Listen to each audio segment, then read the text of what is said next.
अस्सलामु अलैकुम वरहमतुल्लाहि वबरकातुहू। डियर व्यूवर्स, सामईन, मैं आपके लिए आज लेके आया हूँ एक और लेक्चर रिसर्च सपोर्ट सीरीज के तहत। इस लेक्चर का अनवान है कंपोनेंट्स ऑफ रिसर्च पेपर।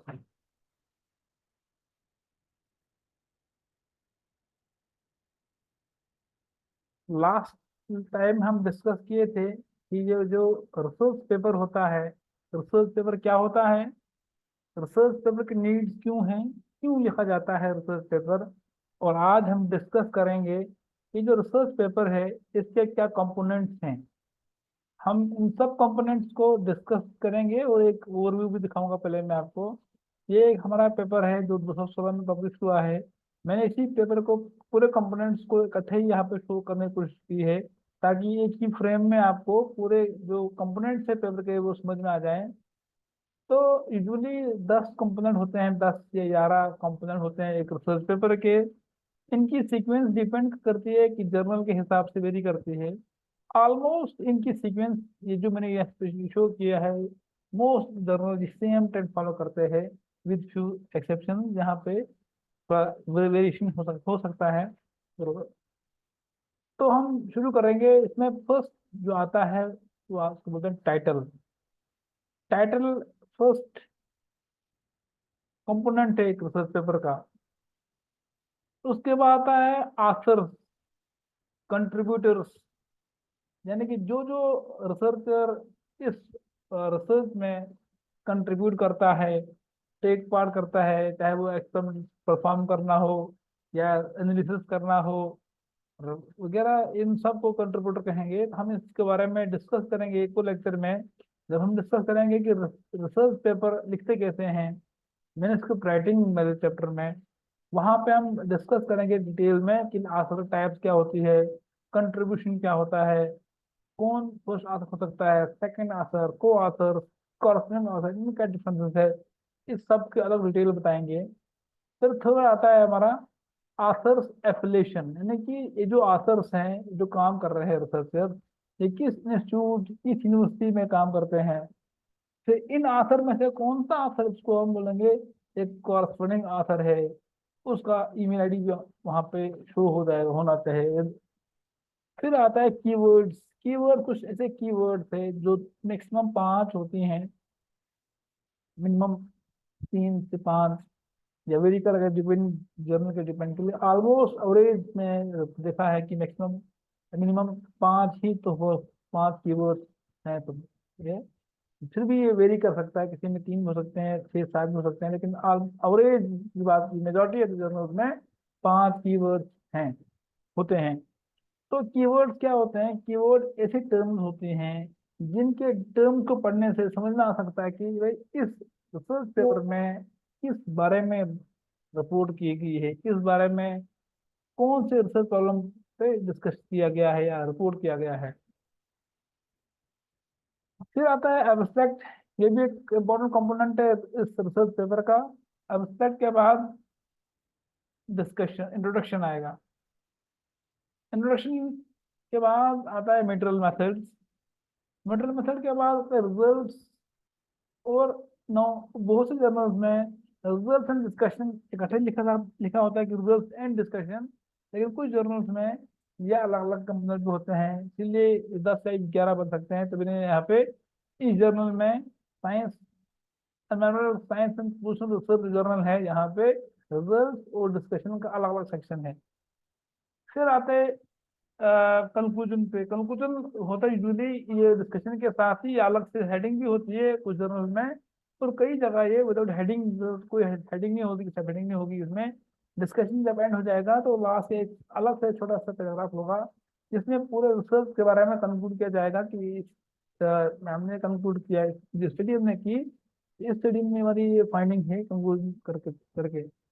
उसके बाद आता है कि एक और सेक्शन एक्नॉलेजमेंट, यानी कि कौन कौन लोगों ने, हमारी फंडिंग सोर्स क्या थी, लेबोरेटरी फैसिलिटी जो प्रोवाइड की हमने, इंस्ट्रूमेंटेशन फैसिलिटी प्रोवाइड की, रिसर्च फेलोशिप जो प्रोवाइड की, उन सब का हमने एक्नॉलेज करना होता है इनको, उनको थैंक यू के लिए ये सेक्शन रखा गया है। उसके बाद है रेफरेंसेस वाला सेक्शन। रेफरेंस में हर वो रेफरेंस जो हमने टेक्स्ट में साइट किया हो उसकी लिस्ट यहाँ आएगी, पूरी लिस्ट। यहाँ पे आथर नेम और ईयर लिखा होगा, यहाँ पे पूरा उसका आएगा डिटेल में, आथर नेम भी, ईयर भी, टाइटल भी आएगा, जर्नल नाम भी आएगा, उसका इशू वॉल्यूम सब कुछ डिटेल में यहाँ पे आएगा। रेफरेंसेस के लिए भी हम अलग से एक लेक्चर सीरीज का एक पार्ट है, जहाँ पे उसमें हम डिस्कस करेंगे कि रेफरेंस मैनेजर्स भी हैं। पहले मैनुअल भी कर सकते थे, लेकिन अब रेफरेंस मैनेजर्स आ गए बहुत सारे, एंड नोट है, मेंडली है, इसके अलावा भी कुछ और सॉफ्टवेयर हैं जिनके जरिए से ऑटोमेटिकली अपन रेफरेंस मैनेज कर सकते हैं। तो हम डिस्कस करेंगे सारा डिटेल्स और रेफरेंस की टाइप डिस्कस करेंगे, साइड वगैरह वगैरह। आज हम जो कंपोनेंट्स है, इन कंपोनेंट्स को हम वन बाय वन डिस्कस करेंगे। फर्स्ट हम आते हैं टाइटल पे। टाइटल पे जो रिसर्च का टाइटल है, टाइटल कैसा होना चाहिए? टाइटल होना चाहिए डिस्क्रिप्टिव। टाइटल ऐसा होना चाहिए जो हमारा रिसर्च टॉपिक है उसको वो हाईलाइट करना चाहिए। टॉपिक ऐसा होना चाहिए जो एक्यूरेट हो और कंसाइज भी हो, जो क्या हमारे जो रिसर्च को अ, तो शॉर्ट फॉर्म में कह सके कि क्या रिसर्च करने वाला है, इस रिसर्च पेपर में क्या काम किया गया हो सकता है। और ये जो टाइटल है ये होना चाहिए कैची होना चाहिए, यानी कि रीडर्स की अटेंशन को ग्रास्प करना चाहिए। ताकि इससे क्या होगा, मेन आइडिया क्या होगा कि इस जो आथर का जो मेन आइडिया होगा स्टडी करने का, उससे जो पढ़ने वाला है उसको बेनिफिट मिल सके, वो इजीली उसको पढ़ सके, समझ सके। ऐसा ना हो कि टाइटल इतना लंबा हो कि रीडर कंफ्यूज हो जाए, समझ लो आगे तक पड़ेगा ही नहीं। तो टाइटल में ये कुछ क्वालिटी होनी चाहिए, तब जाके वो अच्छा टाइटल माना जाएगा और अच्छी जगह वो पब्लिश हो सकता है। ये है कुछ टाइटल्स अलग अलग जर्नल्स के। अब हम आते हैं एब्स्ट्रैक्ट पे। एब्स्ट्रैक्ट क्या होता है? एब्स्ट्रैक्ट एक सिंगल पैराग्राफ होगा, सिंगल स्पेस। हम बात करेंगे इसके स्ट्रक्चर की, तो वर्ड काउंट की बात करेंगे तो 250 वर्ड काउंट होते हैं ऑलमोस्ट मोस्ट जर्नल्स में, कुछ जर्नल के एक्सेप्शन के साथ। एब्स्ट्रैक्ट एक ऐसा पैराग्राफ होगा, एक ऐसा पैराग्राफ होगा जो क्या करेगा, जो समराइज करेगा पूरे उस रिसर्च पेपर को। ठीक है। और ये इसमें एम जो होगा, एम ऑब्जेक्टिव भी लिखा जाएगा। ये ब्रीफली रिजल्ट भी करेगा कौन इसमें, होगा कंक्लूजन भी इसमें होगा। यानी कि जो भी हम रिसर्च पेपर में पूरे 10-15 पेज में लिखने वाले हैं, जो हमने 10-15 पेज 20 पेज रिसर्च पेपर है, उस सब को हमने समअप करना है 250 वर्ड्स में। मेजर हाईलाइट करना है, मेजर पॉइंट हाईलाइट करना है कि हम जो आथर है उसका क्या पर्पस है रिसर्च करने का। तो उसको आपके जो रिसर्च है इसमें क्या सीखा हमने, क्या कंक्लूजन निकाला हमने। एक और चीज यहाँ पे मैं बोलना चाहूंगा इस सब्जेक्ट के बारे में। एब्स्ट्रैक्ट हालांकि मोस्ट रिसर्च पेपर में ये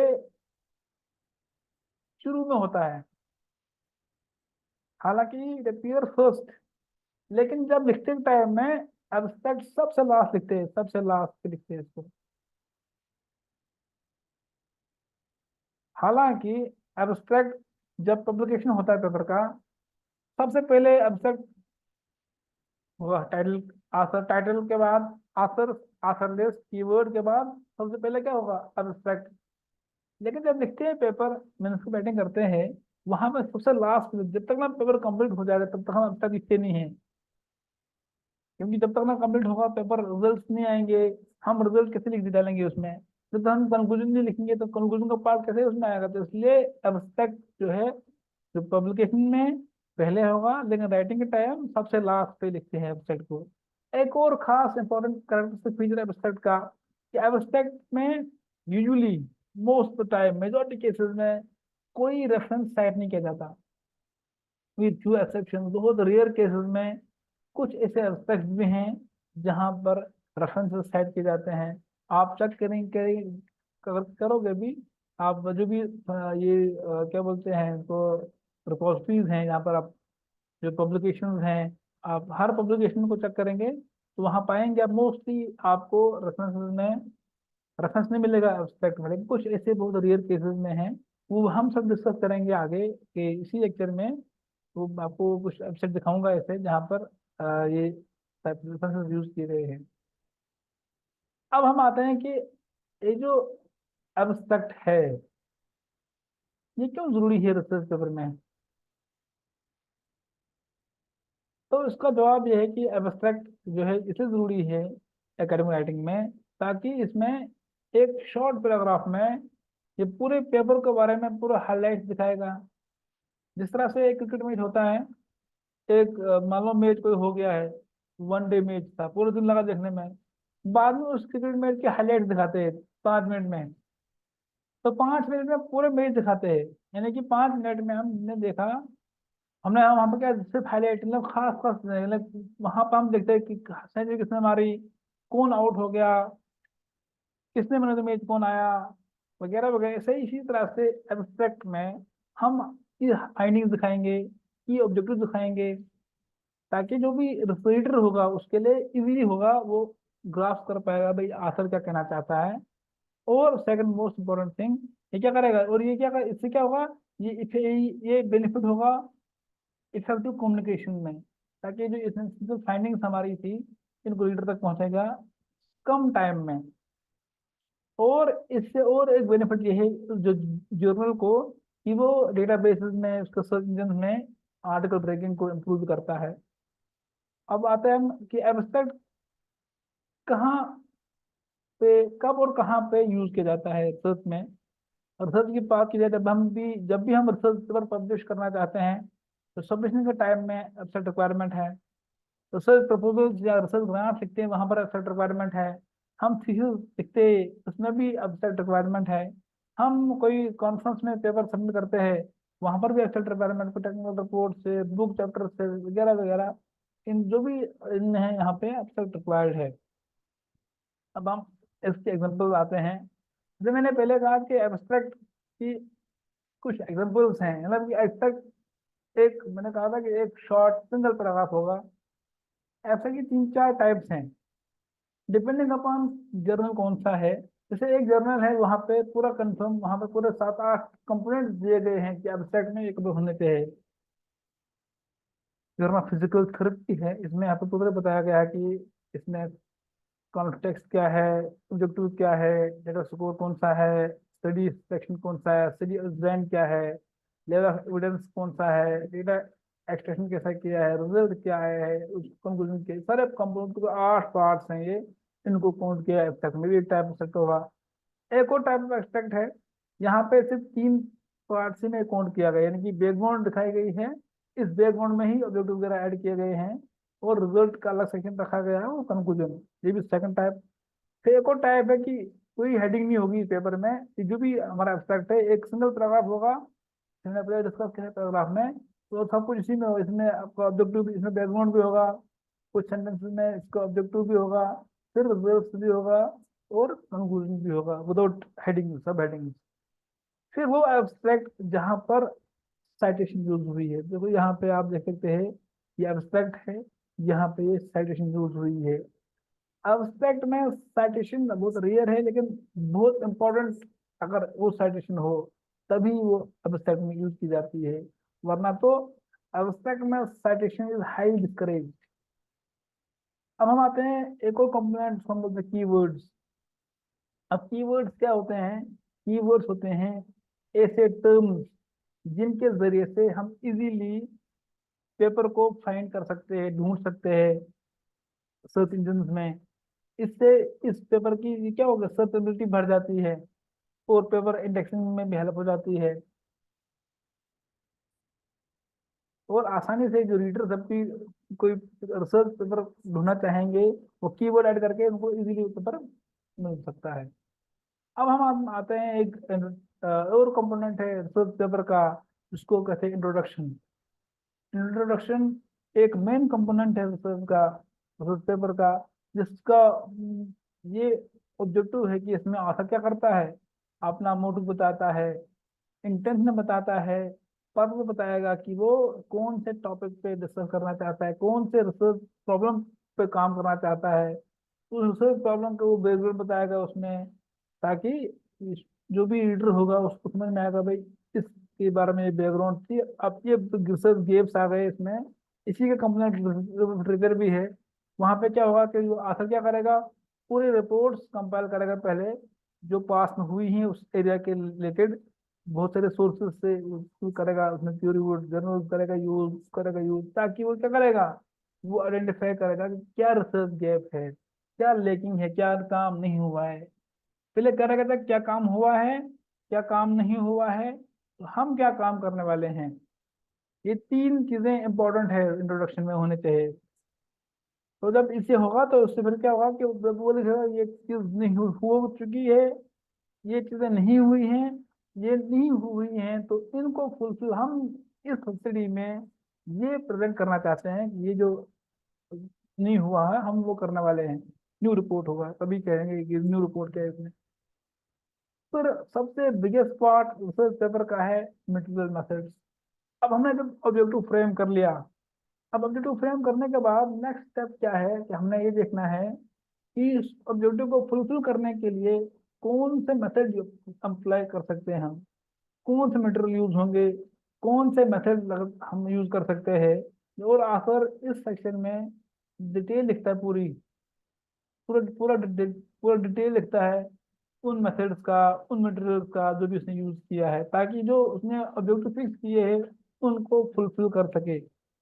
अब डिटेल लिखेगा, जैसे एक एग्जाम्पल के तौर पे एक मटेरियल मेथड जहाँ पे दिखाया गया है कि यहाँ पे दिखाया गया है कि कौन से पेट्रोल एक्सचेंज यूज की गई हैं, फिर उनके प्रोडक्ट कैसे यूज चेक किए गए हैं, फिर कौन सी टेक्निक यूज की गई है, कैसे यूज की गई है, मतलब पूरा डिटेल में इसमें डिटेल में जिससे लिखना होता है कि ताकि नेक्स्ट टाइम जब भी रीडर पढ़ेगा वो इन मेथड को पढ़ के अपना काम रिपीट कर सकता है या अपना उसको साइड कर ले इजी होगा, उसको इजी होगा काम करना।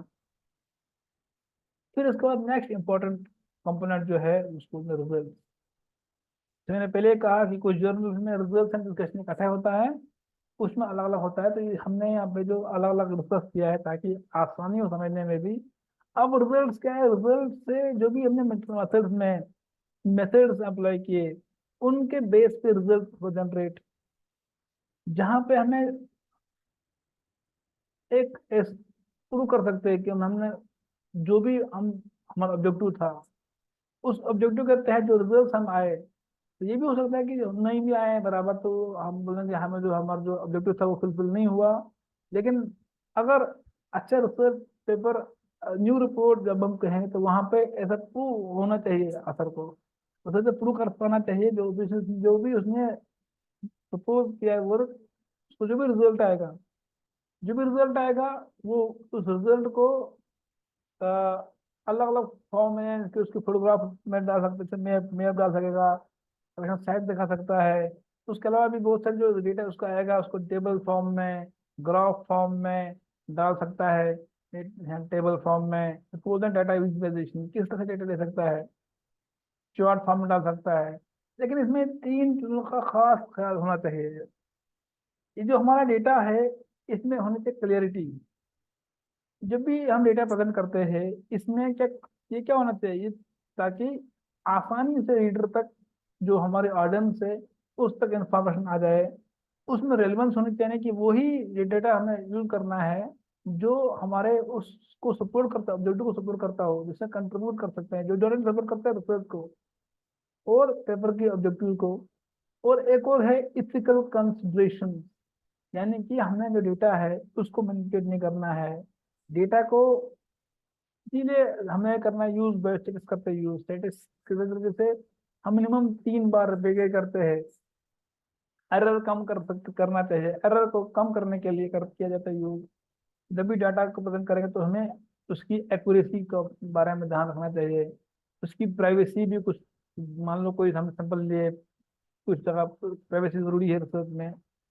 और एक्यूरेसी, प्राइवेसी और इंटीग्रिटी एक इथिकल कंसर्न के हिसाब से हमें उनका ख्याल रखना पड़ता है, चाहिए। फिर आते हैं हम डिस्कशन पे, जो रिजल्ट्स के बाद जो भी रिजल्ट हमें आते हैं, अब वो रिजल्ट कितने सही हैं, कितने अच्छे हैं, कितने बेस्ट हैं, उसको प्रूव करने के लिए हमें क्या करना पड़ेगा, हमें जस्टिफाई करना पड़ेंगे रिजल्ट। जस्टिफाई कैसे करेंगे, हमें क्या करना पड़ेगा, उसको हमने कंपेयर करना पड़ेगा जो भी प्रीवियस स्टडीज हैं, रिपोर्ट्स हैं, ताकि हम उसके बेस पे ये कह सकते हैं कि हमारा जो जो प्रूव हो गया है, ये हमारी न्यू रिपोर्ट है, या ये जो हम स्टडी बता रहे हैं अगर उसमें कुछ वैल्यूज के हिसाब से है, कुछ परसेंटेज के हिसाब से है, तो कह रहे हैं कि अब तक ये जो वैल्यूज आई हैं हमारी ही बेस्ट है। तो ये उसका है लास्ट पे कंक्लूजन। डिस्कशन के बाद का नेक्स्ट स्टेप है कंक्लूजन। बहुत सारे जर्नल्स में कंक्लूजन को अलग हेडिंग नहीं होती है, वो डिस्कशन के बाद ही शुरू होता है। कुछ जर्नल्स में अलग से सब हेडिंग नहीं होती कंक्लूजन की। ये वो एरिया है, वो सेक्शन है पेपर का जहाँ पे आथर क्या करता है, आपने स्टडी को कंक्लूड करेगा कुछ सेंटेंसेस में या कुछ स्मॉल पैराग्राफ में। यहाँ पे वो कुछ खास नोटेबल ऑब्जर्वेशन बताएगा, रिपोर्ट्स, उसकी फाइंडिंग बताएगा, और वो सजेस्ट कर सकता है कि इससे क्या क्वेश्चन ऐड हो सकते हैं। और ये भी एक हिंट भी दे सकता है कि भाई फ्यूचर में इस तरह की रिसर्च की जानी चाहिए, इसमें रिक्वायरमेंट है। ऐसे फ्यूचर से डायरेक्शन भी दे सकता है कंक्लूजन में। या अलग से कुछ कुछ जर्नल में ऐसे भी है कि वहाँ पे कंक्लूजन से पहले आएगा, फ्यूचर पर्सपेक्टिव भी आएगा। खास करके ये रिव्यू वाले जो जर्नल रिव्यू पेपर्स होते हैं उनमें खास करके ये दिया जाता है फ्यूचर से डायरेक्शन। फिर ये लास्ट का हमारा इसको बोलते हैं रेफरेंसेस और बिब्लियोग्राफी। रेफरेंसेस और बिब्लियोग्राफी क्या होता है कि ये जो हमने जो भी पेपर यूज किए हैं, जो रेफरेंस यूज किए हमने टेक्स्ट में, उनकी पूरी कंपाइलेशन, पूरी लिस्ट उनकी यहाँ पे आनी चाहिए। जैसे मैंने पहले डिस्कस किया कि हम रेफरेंसेस को अलग से डिस्कस करने वाले हैं रेफरेंस मैनेजर की टाइटल के अंदर। तो अब के लिए इतना काफ़ी है। आई होप कि आप सबको आ, ये लेक्चर पसंद आया होगा। तो अगर आपको ये लेक्चर पसंद आया होगा तो इसको लाइक करो, शेयर करो और सब्सक्राइब करो।